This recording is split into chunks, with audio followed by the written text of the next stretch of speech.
बुरहानपुर के गांधी चौक पर आयोजित छात्रों के शांतिपूर्ण धरना प्रदर्शन को सामाजिक और राजनीतिक संगठनों का समर्थन मिला।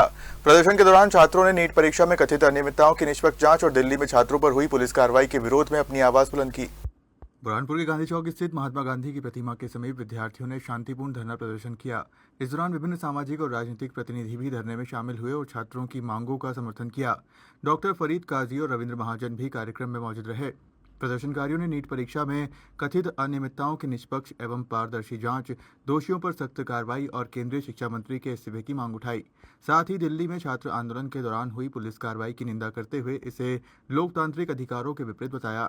वक्ताओं ने कहा कि प्रतियोगी परीक्षाओं में पारदर्शिता और निष्पक्षता बनाए रखना सरकार की जिम्मेदारी है। उन्होंने परीक्षा प्रणाली में जनविश्वास कायम रखने के लिए आवश्यक सुधार लागू करने की मांग की। महात्मा गांधी जी के चरणों में सभी युवाओं के समर्थन में जो दिल्ली में जितना दुष्प्रचार और भारतीय जनता पार्टी के जो पुलिस है, कुछ प्राइवेट गुंडे भी उन्होंने लगाए, जब बिना वर्दी के थे उन्होंने वहां पे बच्चियों के ऊपर जो लाठीचार्ज किया, कुछ बच्चों के गुप्त अंगों में भी इन्होंने वार किया और जिन्होंने सुसाइड किया, कुछ की हत्या हो गई। तो ऐसी सरकार को बर्खास्त करने का हम भारतीय जनता राष्ट्रपति जी से निवेदन करते हैं और खास करके नरेंद्र मोदी जी ने तो पहले इस्तीफा देना चाहिए, क्योंकि नरेंद्र मोदी हर चीज के ऊपर बयान देते हैं और कांग्रेस पार्टी की विफलताओं पे ही बात करते हैं, मगर जो उनकी विफलताएं है, आज लाखों बच्चे पूरे सड़क में हिंदुस्तान में घूम रहे हैं।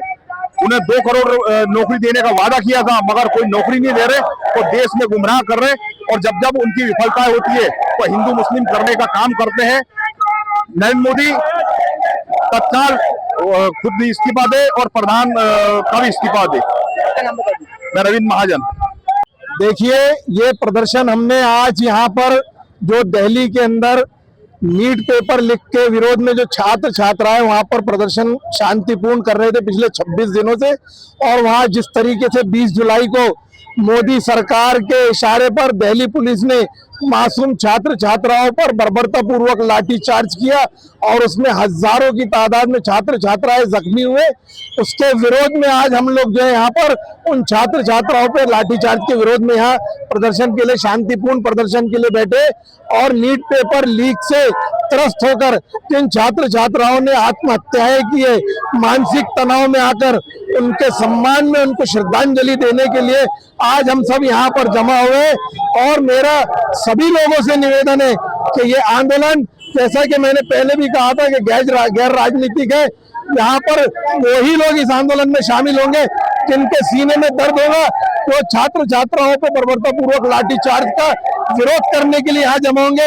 यहाँ वो लोग बिल्कुल नहीं आए हैं जो उन छात्र छात्राओं पर लाठीचार्ज का मजाक उड़ा रहे और हंस रहे। ये मोदी सरकार की विफलता है। 22 लाख छात्र छात्राओं के मुस्तकबिल के साथ, उनके भविष्य के साथ मोदी ने खिलवाड़ किया। आज हम यहाँ मांग करने के लिए बैठे कि धर्मेंद्र प्रधान जो शिक्षा मंत्री है वो इस्तीफा दे। एक नहीं 152 बार पेपर लीक हो रहा है। ये जो मोदी सरकार की विफलता है। और सरकार आप देखिए कि लाखों छात्र छात्राओं के भविष्य को उन्होंने जो है दांव पर लगा दिया, लेकिन अपने एक मंत्री का इस्तीफा लेने के लिए तैयार नहीं है। इस मामले में कोई भी मंत्री बीजेपी का बोलने के लिए तैयार नहीं है, इसलिए ये आंदोलन यहाँ पे किया जा रहा है। और ये आंदोलन अब सिर्फ दिल्ली तक के सीमित नहीं है, पूरे देश के कोने कोने से छात्र उठ गए हैं। और जब छात्र जाग गए हैं तो मोदी की सरकार बदली जाएंगी, बदल कर रहेंगे। और ऐसी भ्रष्टाचारी सरकार को हम भी उस वक्त तक के आंदोलन करते रहेंगे जब तक के धर्मेंद्र प्रधान अपना इस्तीफा नहीं दे देते। डॉक्टर फरीद काजी।